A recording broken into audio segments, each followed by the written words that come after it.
अजीजो, फसल हो नफरत की या मोहब्बत की, एक नस्ल वो बीज बोती है और फिर आगे कई नस्लें उस फसल को काटती रहती हैं।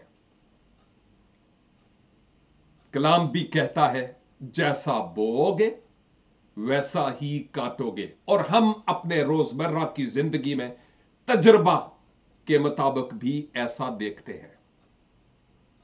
क्यों ना मैं और आप मोहब्बत का बीज बोए, ताकि आने वाली हमारी नस्लें मोहब्बत की फसल काटें।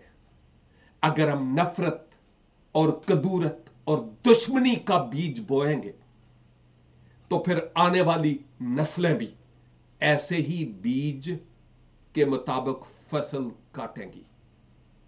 मेरी दुआ है खुदावन मुझे और आपको मोहब्बतों के बीज को बिखेरने का फजल अनायत फरमाए, ताकि हम भी और आने वाली नस्लें भी नफरतों और कदूरतों की फसल न काटें, बल्कि मोहब्बत की काटें। God bless you.